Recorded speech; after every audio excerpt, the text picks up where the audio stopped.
The war zone had a name in every language, and none of those names meant hope. Some called it the Shredded Belt, because the star lanes were filled with broken hulls and drifting armor plates like a ring of dead metal around a dying sun. Others called it the Long Grave, because whole fleets went in and never came out, and the only thing that returned was radio noise and ash. On human charts, if humans even still kept charts, it would have been marked the same way it was marked on every Allied map. Do not enter. But the Allied fleets were already there, because there was nowhere else left to run. Commander Jarin of the Valari Triune sat inside the command cradle of the carrier Saffron Oath, surrounded by holograms that flickered with damage and static. The ship's shields had been patched so many times the protection field looked like a cracked bubble, trembling with every distant impact. Around her, the war zone breathed, not like a living thing, but like a machine that never stopped working. Pulses of radiation from weapon fire, sudden spikes in heat where something exploded, the slow, constant drift of wreckage. Jae-Rin watched the tactical display and tried to keep her voice steady. Report. Her sensor officer, a thin-scaled Saren named Vok, didn't look up. His eyes were locked on the red clusters crawling across the map. Enemy tide regrouping at Vector 9. They are forming. It looks like a wall. Jae-Rin's throat tightened. A wall. That was what the enemy did when they were ready to finish a system. They didn't charge like beasts. They didn't duel like warriors. They didn't negotiate like diplomats. They simply arranged themselves into a shape that meant one thing. No one passes. No one survives. The enemy ships, called the Car Dominion by some, and simply the Null by those who had watched too many planets die, were not elegant. They were not beautiful. They were not even truly designed for intimidation. They were designed for certainty. Their hulls were dark and smooth, like metal poured into bone. Their formations never broke. Their communication channels never showed panic or argument. Even when they lost ships, the line held. Because the line wasn't made of courage. It was made of math. A warning chime pulsed through the bridge. Another ship in their coalition was falling apart. Message from the drift-holed frigate Lyran's Mercy, Vox said. His voice cracked. They lost propulsion. They request an escort. Jae-Rin stared at the incoming data. A friendly ship dead in space. A wounded animal surrounded by predators. We can't escort, her weapons chief muttered. We don't have the fuel. We don't have the pilots. We don't have the time, another officer added softly. Jae-Rin closed her eyes for a moment, then opened them again. She forced herself to speak, because her crew was watching her, and if she broke, the whole ship would follow. Send them our prayer codes, she said. And send them the coordinates of the nearest wreck field. If they can hide in the debris, they might. She stopped. Everyone knew the truth. Hiding only made dying slower. The Car Dominion had hunted them for 4 cycles now. 4 full years of retreat, ambush, failed counterattacks, and desperate evacuations. Entire species had been pushed back to their core worlds, then pushed again until core worlds became rubble and refugees became statistics. Jae-Rin had once believed the Council would stop it. The Galactic Council had fleets, treaties, ancient weapons locked behind laws older than most stars. But the Council had made speeches instead. They had debated definitions. They had argued about jurisdiction. They had asked whether the Car were truly a unified aggressor or merely a regional instability. By the time they agreed it was war, half the border sectors were gone. Now the Council's final coalition fleet was here, trapped in the shredded belt, and the enemy was building a wall to end it. A junior officer whispered something. Jae-Rin turned. Say it clearly. The junior officer swallowed. We are out of fallback points, Commander. No fallback points. No retreat routes. No hidden jumps. Behind them was only the burnt line of systems they had already abandoned. Ahead of them was a wall of enemy ships. Jae-Rin felt something cold and sharp slide through her chest. Not fear. Don't panic. A different feeling. The feeling of reaching the end of a corridor and realizing there had never been a door. The bridge lights dimmed for a second. The ship shuddered, like a wounded creature flinching. Direct impact? Jae-Rin asked. No, Vok replied. Long-range gravitational ripple. Something huge just shifted near the outer edge of the war zone. Jae-Rin leaned forward. Enemy. Vok's claws danced across the console. His eyes widened. It's not matching enemy mass signatures. How many ships? She asked. Vok hesitated. That hesitation was a knife. Unknown, he said. It's strange. The sensors are confused. The mass is there, but it doesn't behave like separate vessels. Jaren's mouth went dry. A single ship? No, Vok whispered. Too large. A new alarm sounded, in a different tone. This one meant proximity anomalies. It meant something had arrived without using the normal lanes. The whole bridge turned. On the main display, a region of space lit up with pale lines. Gravity curves bent slightly out of shape, like fabric pulled by something heavy. Then, without flare or light show, without any dramatic tears in the void, space simply changed. Objects appeared, not slowly, not emerging, just suddenly present, like they had always been there and the universe had only now noticed. A formation, long, sharp silhouettes, aligned in a calm geometry that felt almost insulting in a battlefield full of chaos. Jaren stared at the shapes and felt her instincts scream that her sensors were wrong. They were not painted with faction colors. They carried no beacon codes she recognized. Their hulls were too smooth, too quiet. They did not radiate heat like most active warships. They did not pulse with shield fields like they expected to be shot. They looked cold. The bridge went silent except for the hum of failing systems. Vok's voice trembled. Commander, we're receiving an identification ping. Jaren's hands tightened on her command rails. From them. Yes. Open it. A single symbol appeared on the screen. It was not a council crest, not an ally emblem, not even an enemy mark. It was old, ancient, recorded in archived council databases, and mostly forgotten in modern tactical libraries. A simple circle broken by a vertical line. Below it, text translated automatically into the Volari script. United Terran Fleet Battle Group. 9 requesting situational data. For 2 seconds, no one spoke, as if the sound itself needed permission to return. Then someone laughed once, an ugly, broken noise, half relief and half disbelief. Humans, the weapons chief said, as if tasting a myth. Jaren's heart hammered against her ribs. Humans. The species that vanished from council space centuries ago. The species people joked about in war colleges. Stubborn, violent, unpredictable. The species whose colonies went dark, whose borders collapsed, whose name became a warning about overreaching. Humanity was used as a lesson in arrogance. Humanity was used as a footnote. Humanity was not supposed to be here. And yet, the tactical display kept updating. More silhouettes. More mass. A fleet entering the war zone like it owned the stars. Vok's voice rose with panic. They are inside the combat zone. No escort. No protective screen. They jumped straight into the kill radius. Jaren's first instinct was anger. Not at the humans. In the universe. Because it felt cruel to send help now, after everything. After the coalition had already bled itself empty. She forced her voice to stay professional. Transmit our data. Full warzone map. Enemy vector predictions. Everything. Vok nodded rapidly, sending the files. The humans did not reply. They didn't ask for clarification. They didn't ask what the car were. They didn't ask how many allied ships remained. They didn't ask where the survivors were hiding. They simply received the information. And then they moved. Not forward. Not into attack lines. They moved into a position that made no tactical sense. They spread out. Slow. Careful. Like placing stones in a pattern. Jaren frowned. What are they doing? Her tactical officer zoomed in, overlaying the human formation with enemy trajectories. They're not intercepting. They're not forming a shield wall. Then what are they forming? Jaren demanded. The tactical officer hesitated. A grid. A grid.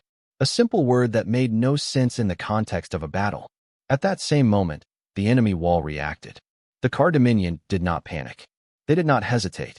They turned their attention, like a machine redirecting its tools. Enemy ships pivoted as one, weapons arrays aligning toward the new arrivals. The void lit with charging energy. Jaren watched the enemy's weapons build toward discharge and felt her stomach drop. The humans had arrived into the jaws of a predator, and they weren't even raising shields. Human fleet, she said, leaning toward the transmitter. This is Commander Jaren of the Volari Triune, Coalition vessel Saffron Oath. You are in immediate danger. The Dominion will fire in. She stopped, because the humans finally replied. Not with fear, not with urgency, not with negotiation. A calm, synthetic voice came through on all channels, translated perfectly. as if it had studied every language simply to avoid misunderstanding. Coalition command.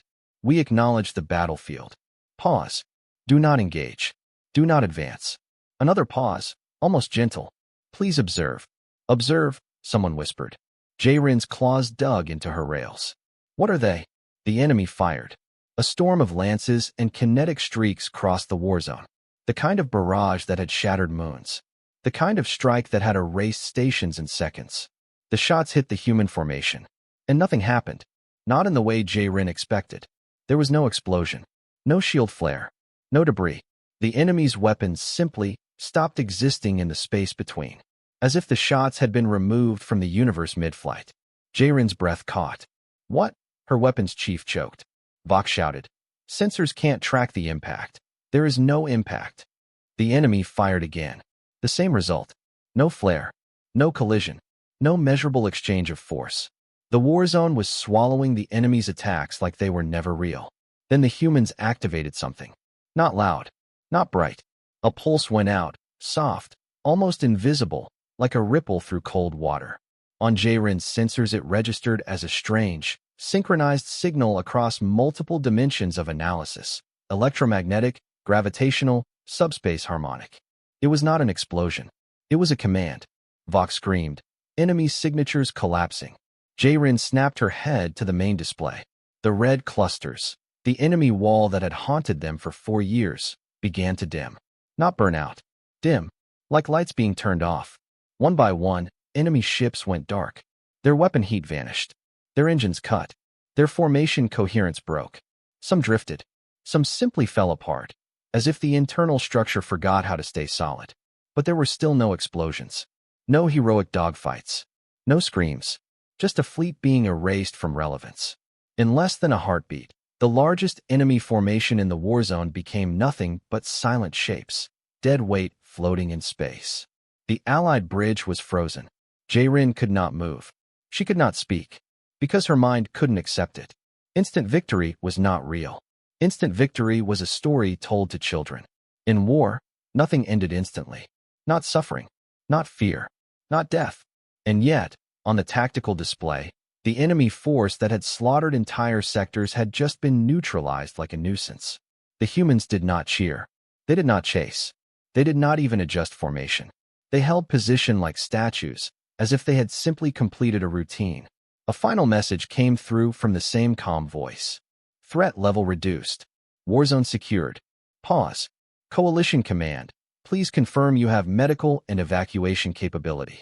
Jae-rin's throat finally worked. She forced out a whisper. Confirm. The human voice responded gently. Understood. Pause. We will remain until your people are safe. The bridge of the Saffron Oath stayed silent for several more seconds. Then, one of the oldest officers on the bridge, an advisor who had fought since the first border system fell, spoke in a voice full of terror that sounded almost like awe. They didn't win, he whispered. Jae-rin turned to him. He stared at the dead enemy ships floating in the void. They ended it. Jae-rin swallowed, eyes locked on the human grid formation. Outside the viewports, the battlefield looked the same as it had moments ago. Wreckage, dust, drifting corpses of ships. But the feeling in space had changed. The war zone no longer felt like a place where people fought. It felt like a place where something ancient had just awakened. Jae-rin leaned closer to her sensor officer. Scan human hulls, she said quietly. Give me anything. Weapons. Shield emitters. Drive signatures. Vox claws trembled on the console. I can't, he whispered. Jae-rin's eyes narrowed. What do you mean you can't? Vox looked up at her, fear in his eyes. Commander, he said. Our sensors can see them. He swallowed hard. But they won't tell us what they are. Jae-rin felt a chill crawl up her spine. Because in that moment, she understood something deeper than victory. Something that made her want to run, even though she had nowhere left to go. The humans had entered the war zone. They had eliminated the enemy instantly. And the worst part was not the power. The worst part was the calm. As if this was not a battle. As if this was not even difficult. As if the humans had been holding back for a very long time. And were only now deciding whether the galaxy deserved to know the truth. The war zone did not celebrate. After the human pulse faded, there were no cheers, no release of tension. Only a deep, unnatural quiet that pressed against every hull and mind. The debris fields still drifted. The shattered moons still bled dust into space. But the constant background noise of war, the electromagnetic scream that had haunted sensors for years, was gone. Silence, it turned out, was worse. Commander J-Rin stood slowly, as if sudden movement might break whatever fragile balance now existed. Around her, officers stared at their stations, hands hovering uselessly over controls that had nothing urgent left to do. "Damage reports?" she asked. Her voice sounded wrong in the quiet. Vok blinked, as if waking from a trance. "Minimal additional damage. No new hostile contacts. Enemy vessels remain inert." "Inert," J-Rin repeated. "Define." Vok hesitated. "They are intact, Commander. Mostly. Power cores are cold. Command nodes are silent. No life signs in the way we understand them, but no mass casualty spikes either." That made no sense. Every previous engagement with the Car Dominion ended in annihilation, one way or another. When their ships went down, they detonated. When their nodes failed, their crews, if they could even be called crews, burned out. Now, there was none of that. It was as if the enemy had been paused. J-Rin turned her gaze back to the main display, to the human fleet still holding its impossible grid. They had not advanced. They had not closed the distance. They had not attempted to secure the wreckage. They were waiting. "Open a priority channel to the human command ship," she said. Vok complied, routing power through half-broken relays. A few seconds passed. Then the same calm voice returned. "Coalition Command. We are receiving your signal." J-Rin swallowed. "This is Commander J-Rin of the Saffron Oath. On behalf of the Coalition, we acknowledge your intervention." The word intervention felt small. Another pause. "Acknowledged." J-Rin clenched her jaw. "I need to understand what just happened." Silence stretched, not empty, but deliberate. "Clarify your request," the voice said. "What did you do to the enemy?" J-Rin asked. This time, the pause was longer. On the human side of the channel, something seemed to be happening. Data passing, decisions being made. Not hurried, not stressed. "Finally, we reduced their capacity to conduct coordinated violence." J-Rin's crest flattened. "You disarmed them?" "In functional terms, yes." "In permanent terms?" she pressed. The human voice did not answer immediately. Around J-Rin, the bridge crew leaned in without realizing it. Every species present understood the weight of that question. At last, "Yes." The word landed like a dropped weapon. J-Rin felt a surge of conflicting emotions. Relief so strong it made her lightheaded, followed immediately by something darker. Fear, not of the enemy, but of the ones who had ended them so cleanly. "You understand," she said carefully, "that the Dominion destroyed 17 inhabited systems. They slaughtered billions. Many here will say they deserved worse than disarmament." "We understand," the voice replied. "Then why not destroy them?" Another pause. When the human answered, the voice was the same calm tone, but something underneath it had changed. Not emotion. "Wait. Because destruction would have been easier." J-Rin said nothing. "Because," the voice continued, "we have learned that what is easy is rarely what ends wars." The channel closed. Not cut. Not terminated. Simply closed. J-Rin exhaled slowly, only then realizing she had been holding her breath. Behind her, one of the Coalition officers laughed quietly, a brittle sound. "That's it. They just leave us with philosophy." J-Rin didn't respond. Her attention was on the tactical display. New data was coming in from across the war zone. Coalition ships reporting the same impossible readings. Enemy vessels drifting, powerless. No signs of traps. No hidden countermeasures. The war was truly over, and no one knew what to do next. Hours passed. Rescue operations began hesitantly at first, then with growing confidence. Human ships did not interfere, but they repositioned subtly, blocking debris paths, stabilizing gravitational eddies that had made the war zone lethal even without enemy fire. They worked like engineers cleaning up a disaster site, not soldiers securing a battlefield. J-Rin watched one human vessel deploy a lattice of faint light around a fractured moon shard, preventing it from collapsing into the refugee corridor where evacuation ships were passing. "They're shaping space," Vok murmured. "Not fighting in it." J-Rin nodded slowly, as if war was never the point. A priority signal interrupted her thoughts. "Galactic Council routing. emergency classification. She accepted.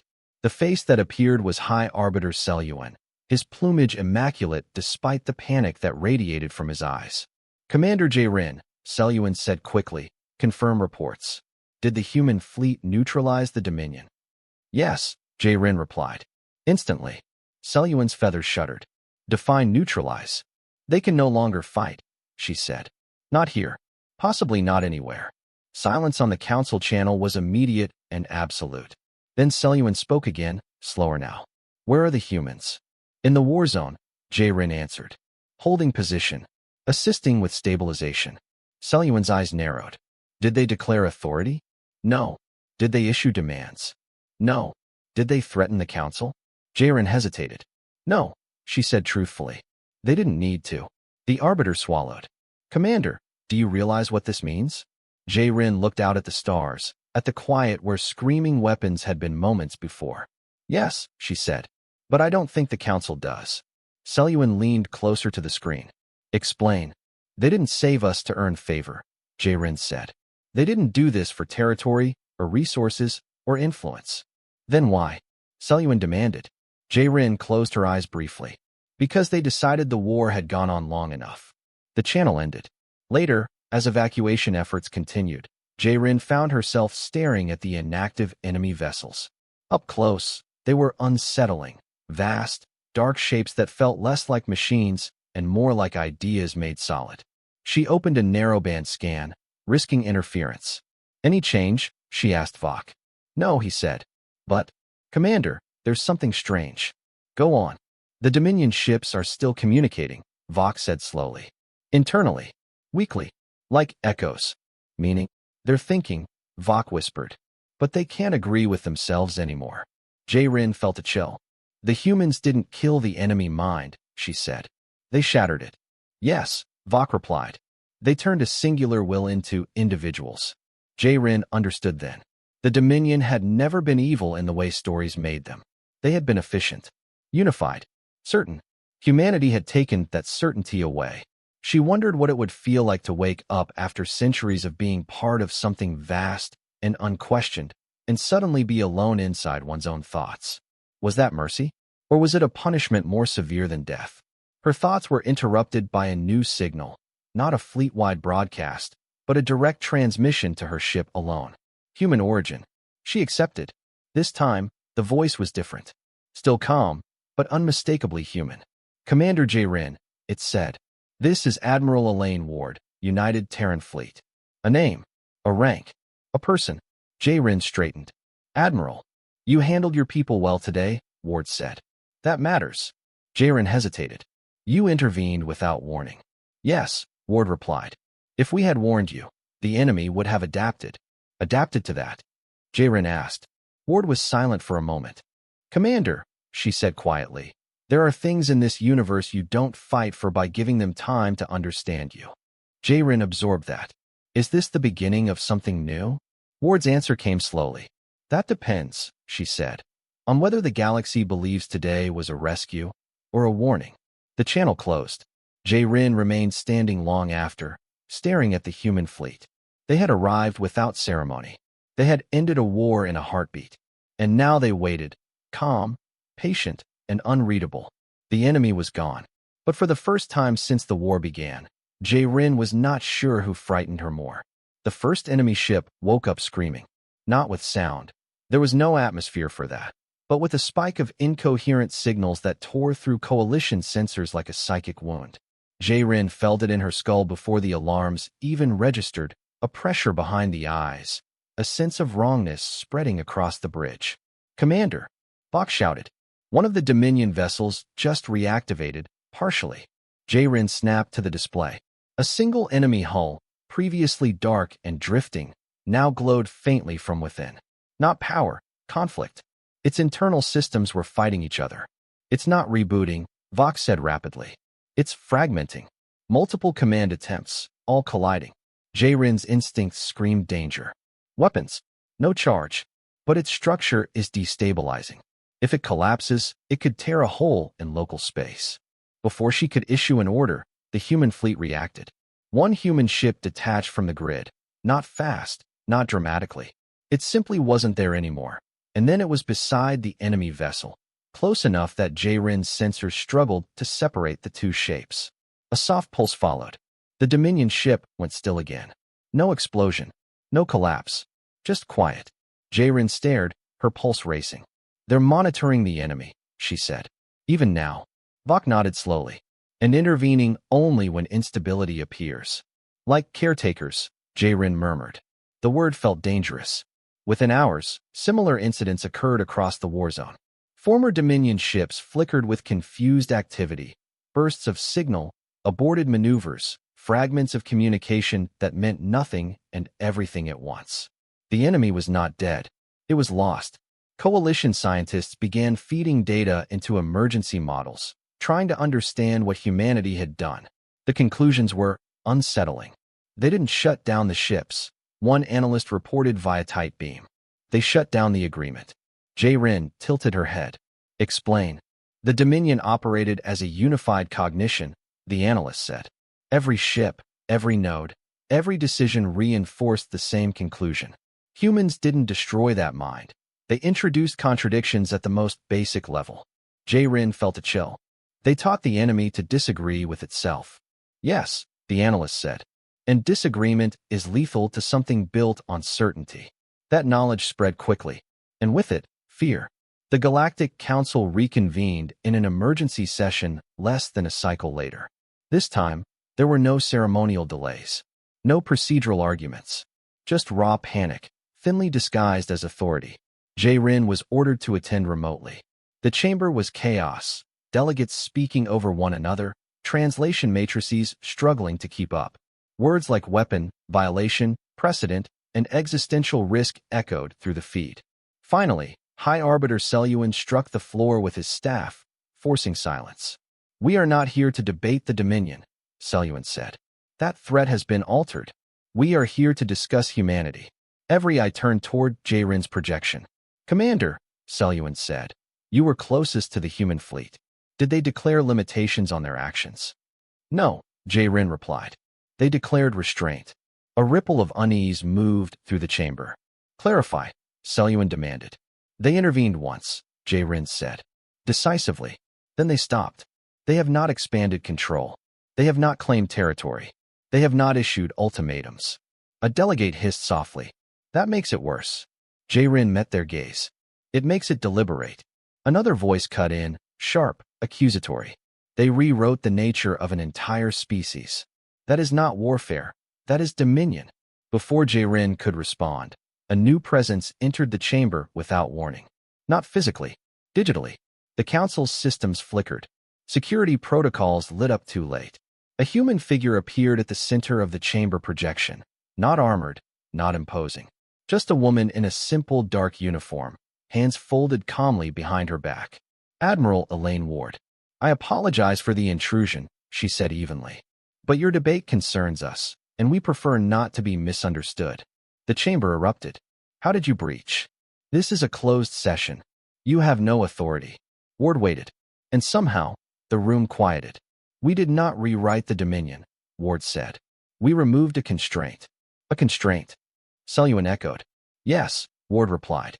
"They were incapable of choice, incapable of dissent, incapable of peace. That was their nature," a delegate snapped. Ward's gaze hardened. "So was ours. Once." The words hung heavy. "You call this mercy?" Seleuan asked carefully. Ward paused. For the first time since J-Rin had met her, the Admiral seemed tired. "We call it responsibility," Ward said. "We could have erased them. We chose not to. And if they adapt?" Seleuan pressed. "If they learn to fight again?" Ward nodded once. "Then we will reassess." The implication was clear. The council chamber fell into fearful silence. After the session, J-Rin remained alone on the bridge, staring at the stars. The war zone was changing, not clearing, but settling, like dust after a storm. A private channel opened. "Commander," Ward said, her voice quieter now. "You're wondering if this makes us monsters." J-Rin did not deny it. "I'm wondering if it makes you a judge." Ward exhaled slowly. "We didn't want that role. But you took it." "Yes," Ward said, "because no one else would." J-Rin folded her arms. "What happens next?" Ward looked out. as if she could see the battlefield through the feed. Now comes the hard part. The galaxy has lived for a long time believing power looks like fleets and fire. And now? Jaren asked. Now, Ward said softly. They've seen power that ends wars without fighting them. Jaren felt a knot tighten in her chest. That kind of power doesn't stay quiet forever. Ward met her gaze. Neither does fear. The channel closed. Hours later, Coalition scouts reported something unexpected. A small Dominion craft, barely functional, had altered course on its own. It was not fleeing, not attacking. It was approaching a refugee convoy. Jaren's heart leapt. Human fleet, be advised. Before she could finish, the Dominion craft transmitted. Not weapons telemetry, not targeting data. A message. Broken, fragmented, unstable, but unmistakable. We do not know what to do. The convoy froze. Jaren stared at the words, her breath shallow. The enemy that had burned worlds now didn't know how to exist without war. She realized then what humanity had truly unleashed. Not peace, not victory, but uncertainty. And uncertainty, in a galaxy built on power and fear, was the most dangerous force of all. The first shot fired after the war did not come from the enemy. It came from an ally. Jaren was reviewing evacuation flow when the alert cut through the bridge. Sharp, unfamiliar, wrong. Unauthorized weapons discharge detected, Vox said, disbelief flooding his voice. Origin, Coalition vessel. The Kesari Dawn. Jaren spun toward the display. A bright lance of compressed energy tore across the war zone, aimed not at drifting Dominion wreckage, but at the human grid. For a fraction of a second, the universe seemed to hold its breath. Then the shot vanished. Not deflected, not absorbed. It simply ceased to be. No recoil, no counterfire, no escalation. The human fleet did not move. Jaren's chest tightened. Open channel to the Kesari Dawn. Now. The reply came instantly, frantic and layered with multiple voices. They were going to leave, a Kesari officer shouted. You saw it. They're withdrawing elements of the grid. If they disappear, we're alone with what they made. Jaren felt a surge of cold anger. So you decided to attack them? We decided to test them, the voice snapped back. Before they decide to test us. Around Jaren, the bridge crew went still. This was it. The moment everyone had been afraid of. Not the return of the Dominion. Not a human ultimatum. But I panic. Stand down, Jaren ordered. Immediately. You don't understand, the Kesari captain said, his voice shaking now. They didn't just end a war. They rewrote the rules of existence. If they leave without explaining. They don't owe us an explanation at gunpoint, Jaren said sharply. You fired on a force that could have erased you without effort. Silence. Then, quieter. That's exactly why we fired. The channel cut. Jaren exhaled slowly, her claws aching where they gripped the rail. Human response? She asked. Vox shook his head.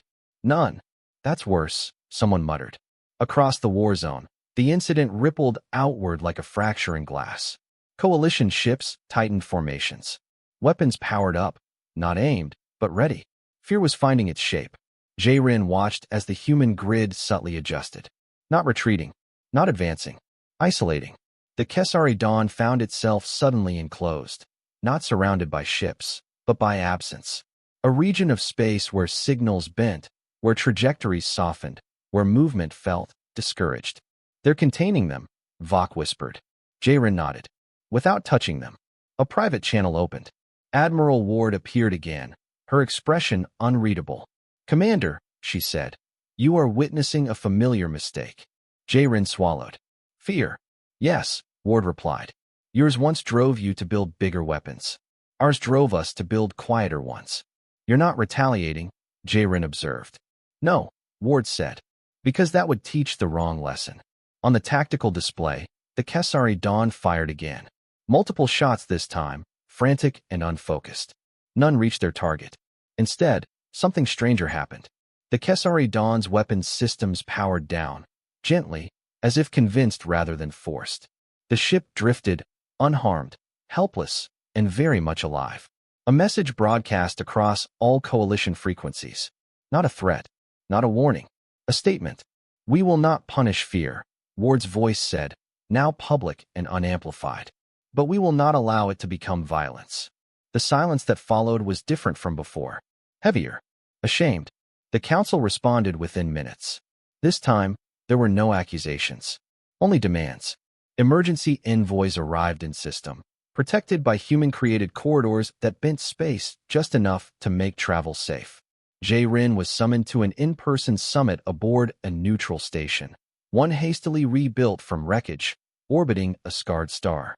Admiral Ward was already there when J-Rin arrived. Up close, the human looked older than her hologram suggested. Lines of exhaustion marked her face. Not from this war, but from many decisions like it. "You're angry," Ward said without preamble. "Yes," J-Rin replied. "And I'm grateful. And afraid. In that order." Ward nodded. "That tracks. They fired on you," J-Rin said. "You could have ended them." "Yes. And you didn't." Ward leaned against the observation window, looking out at the distant grid. "Commander, the moment we punish fear with annihilation, we become what the galaxy already believes we are." "Which is?" J-Rin asked. Ward smiled faintly. "A final answer." J-Rin considered that. "Then why stay at all?" Ward's gaze sharpened. "Because the galaxy hasn't decided what question it's asking yet." The summit was chaos, but quieter chaos than before. Delegates spoke of oversight, treaties, limitations. Words meant to put shape around something that refused to be shaped. "You must dismantle this capability," one demanded. Ward shook her head. "We can't." "You won't," another accused. Ward's voice remained steady. "No, we can't. Not without becoming vulnerable to the same mistake twice." J-Rin felt the tension rise. "You're saying you built this to protect yourselves?" Ward looked at her. "We built it because once, long ago, we won a war instantly." The room stilled. "And the next war," Ward continued, "lasted a century." No one interrupted. "Power invites escalation," she said. "Unless it removes the incentive to escalate at all." A delegate hissed. "You're asking us to trust you." Ward nodded. "Yes. And if we don't?" Ward met their gaze. "Then you'll keep building bigger guns, and someday you'll point them at something that doesn't care." The words echoed with uncomfortable familiarity. J-Rin thought of the Dominion, of a species that had known no doubt, no choice, no hesitation, and how fragile they now were. The summit ended without resolution. But something had changed. Coalition fleets powered down, not out of obedience, but out of understanding. The Kesari Dawn was released, its systems restored, and its captain publicly reprimanded by his own people. The human grid began to thin, not withdrawing, but decentralizing. Less a wall, more a presence. Before Ward departed, she spoke once more to J-Rin alone. "We will not stay forever," Ward said. "But we will not vanish either." "What happens when someone tests you again?" J-Rin asked. Ward's expression darkened, just a fraction. "Then we will decide whether the galaxy learned anything. And if it didn't?" Ward looked back at the stars. "Then," she said softly, "this won't be an intervention." J-Rin felt the weight of that settle into her bones. As she returned to her ship, reports came in from across the war zone. Dominion fragments, now individuals, were beginning to communicate. Not as a hive, not as conquerors, as confused, frightened beings asking questions no one had prepared for. Who are we? What do we choose now? J-Rin understood then that the war had not ended. It had transformed. And the next conflict would not be fought with fleets or fire. It would be fought with fear, trust, and the unbearable responsibility of choice. The first world to break was not a battlefield. It was a garden. Tessera Prime had been spared the worst of the war by distance and luck. Its cities were built into rolling valleys, its oceans clean, its orbital infrastructure intact. When the Council chose a neutral site to host the first post-war convergence, Tessera Prime was selected precisely because it looked untouched, because it looked like the future could still be normal. That illusion lasted 3 hours. J-Rin stood beneath a living canopy of crystal leaf trees, their branches chiming softly in the wind, as the first reports flooded her implant. "Commander," Vox's voice said in her ear, tight with disbelief. "We're getting multiple civilian alerts. Dominion presence confirmed." Her heart lurched. "Armed?" "No," he said. "That's the problem." Across Tessera Prime, small Dominion craft were emerging from controlled jump points. No weapons hot, no shields raised. They moved slowly, almost cautiously, as if afraid of the space around them. And they were landing, not in military zones, in cities, in parks, in agricultural rings. J-Rin watched a feed from the Capitol Plaza. A Dominion figure, once part of the most feared war machine in the galaxy, stepped down from its craft and froze. It looked smaller alone. Its armored form twitched, plates shifting uncertainly, as if unused to choosing how to stand. Its head tilted, scanning crowds that had gathered at a distance. No targeting locks engaged. No weapons deployed. A signal broadcast, raw and unfiltered. "We seek direction." Panic followed. Crowds scattered. Security forces raised barriers. Weapons charged, not fired, but close. J-Rin felt her breath hitch. "Where is the human fleet?" she demanded. Bach hesitated. "They're not intervening." That was worse than silence. The council convened in an emergency session again, this time on Tessera Prime itself. No holograms. No distance. The air in the chamber felt brittle, like it might shatter under raised voices. "This is exactly what we warned about," one delegate shouted. They unleashed this and walked away. J-Rin stood near the rear, watching, listening. "They didn't walk away," another argued. "They're watching. That's not enough." A Kesari representative slammed a clawed fist against the table. "These creatures butchered our worlds. And now they arrive asking for guidance." The word dripped with venom. At the center of the chamber, Admiral Ward stood alone, unarmed, unescorted. "We did not unleash them," Ward said evenly. "We freed them." "You broke them," the Kesari snapped. Ward's eyes hardened. "We gave them what you already had." The room erupted. J-Rin felt a strange pressure build, not in space, but in choice. Every species in the room was being forced to confront something they had avoided since the war began. What do you do with an enemy who no longer knows how to be won? High Arbiter Seleuan turned toward Ward. "You must take responsibility for them." Ward shook her head. "No." A gasp rippled through the chamber. "You caused this," Seleuan said sharply. "You end the war. You deal with the aftermath." Ward's voice did not rise. "If we do that, we become their gods. And if you don't," Seleuan pressed. Ward gestured toward the feeds, showing Dominion individuals standing alone in alien streets, surrounded by fear and hatred. "Then you decide who you are." The silence that followed was suffocating. Outside, the situation deteriorated. On Tessera Prime's northern continent, a Dominion individual was attacked by a civilian mob. Not with weapons, at first, but with thrown debris, with screams, with centuries of fear condensed into a single moment. The Dominion did not fight back. It raised its arms, an echo of a defensive posture that once triggered planetary annihilation. Security forces moved in too late. The human fleet reacted instantly, not with weapons. A localized field snapped into existence, isolating the area like a glass dome. Inside it, motion slowed.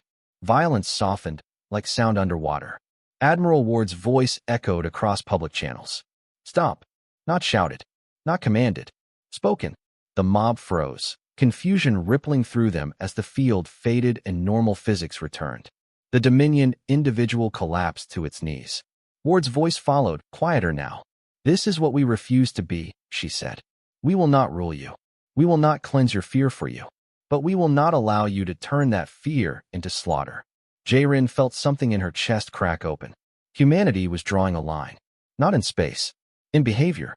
That night, J-Rin met Ward alone near the garden's edge. The crystal leaves glowed softly above them, artificial stars caught in branches. "You could solve this," J-Rin said. "You could take control. Manage the Dominion. Integrate them. Force peace." Ward nodded. "Yes. Why don't you?"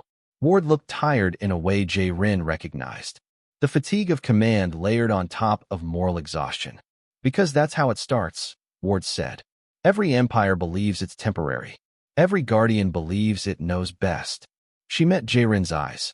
"We already ended a war in 1 second," Ward continued. "If we also decide how everyone lives afterward, then the galaxy doesn't need partners." "What does it need?" J-Rin asked. Ward looked out toward the city, where lights flickered around uncertain Dominion shapes. "It needs to be chosen," she said, "even if it chooses badly." By dawn, something unprecedented happened. A small delegation from Tessera Prime approached one of the Dominion individuals, not soldiers, not politicians, but civilian mediators, cultural translators, psychologists, beings trained not for war, but for conflict without weapons. They offered water, information, A place to sit. The Dominion individual hesitated for a long time. Then it was accepted. The moment was quiet. No cheers. No declarations. Just a fragile beginning. The Council watched. The human fleet watched. And, for the first time since the war began, humanity did not act as saviors, executioners, or rulers. They acted as witnesses. As J-Rin returned to her ship, she received one final message from Ward. "The war is over," the Admiral said. "Now we see if the galaxy survives the peace." J-Rin looked back at Tessera Prime, a garden world standing on the edge of something far more dangerous than invasion. Responsibility. And she understood, with chilling clarity, that humanity's greatest act of power had not been ending the war instantly. It had been refusing to decide what came next. The first human ship left without announcement. No broadcast. No ceremony. No statement to the Council. One moment it was there, anchoring a region of space so gently that traffic barely noticed the correction in gravity, and the next moment, it wasn't. Space folded back into itself like a calm breath released. J-Rin noticed because her sensors felt lighter. Not weaker, just less guided. She stood on the bridge of the Saffron Oath and watched the human grid thin further, node by node. The fleet was not retreating in formation. It was dissolving, each ship departing on its own vector, as if humanity refused to let even their absence resemble occupation. "They're really leaving," Vox said quietly. "Yes," J-Rin replied, "but not abandoning." Reports flowed in from across coalition space. Human ships repositioning to deep periphery systems. Observation platforms deploying beyond major trade lanes. No weapons activations. No fortifications. Humanity was doing something deeply unsettling. They were making themselves hard to find. Not to hide, but to avoid being centered in every future decision. The galaxy, it seemed, would no longer be able to blame them. 3 weeks later, the first post-human war nearly began. Two minor powers, old rivals who had survived the Dominion by hiding behind larger fleets, clashed over a resource-rich system left undefended after the war. The arguments escalated fast. Fleets mobilized. Missiles were armed. J-Rin watched the situation unfold from a distance, dread pooling in her chest. "They're going to test the boundary," she said. The boundary was simple. Would humanity intervene again? The fleets drew closer. Weapons powered up. And then, nothing. No human presence appeared. No warning. No calming field. Just two groups of terrified commanders staring at each other across the void, suddenly aware that if they fired, the consequences would be theirs alone. Minutes passed. Then hours. Finally, one fleet powered down its weapons. Then the other. The confrontation ended without a shot. J-Rin exhaled shakily. "That's it?" Bach asked. J-Rin nodded. "That's it." The galaxy had blinked. The Dominion, meanwhile, changed in ways no one had predicted. Without a shared will, they fragmented into cultures, slowly, painfully. Some individuals sought isolation. Others sought integration. A few, unable to cope with choice, shut themselves down entirely. There were crimes. There were tragedies. But there were also moments no one had imagined possible. A former Dominion entity volunteering in a disaster relief effort. Another learning art. Not efficiently, not well, but obsessively. One standing trial for atrocities it now understood it had committed. The galaxy struggled with that most of all. How do you punish something that did not know it was choosing? The answer, it turned out, was imperfect justice. Humanity did not advise. They did not arbitrate. They watched. Years later, J-Rin stood before a classroom on Valari Prime, her crest streaked with silver now. The students before her were young, born after the war, raised on stories that already felt like myths. A student raised a hand. "Commander," they asked, "is it true that humans could end any war instantly?" J-Rin considered the question carefully. "Yes," she said. Another student frowned. "Then why don't they?" J-Rin smiled faintly. "Because," she said, "the last time they did, they realized something." "What?" "That a galaxy saved by force never learns how to save itself." The room was quiet. Outside the window, ships moved freely through open space. No grids, no walls, no guardians. Just a choice. Far from the core worlds, in a region of space no chart marked clearly anymore, a single human vessel drifted. Inside, Admiral Elaine Ward watched a projection of the galaxy, not as territory, not as threat vectors, but as patterns of decision. Wars avoided. Conflicts slowed. Fear redirected into caution. A junior officer spoke softly. "Admiral, do you think they'll remember us?" Ward shook her head. "No," she said. "They'll remember the silence." The officer hesitated. "And if someday the galaxy faces something worse?" Ward's eyes hardened, not with anger, but with resolve.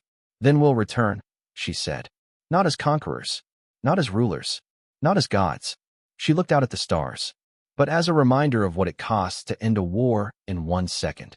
The ship slipped quietly into the dark, and the galaxy, no longer watched, no longer guided, continued on, fragile, uncertain, and finally responsible for itself.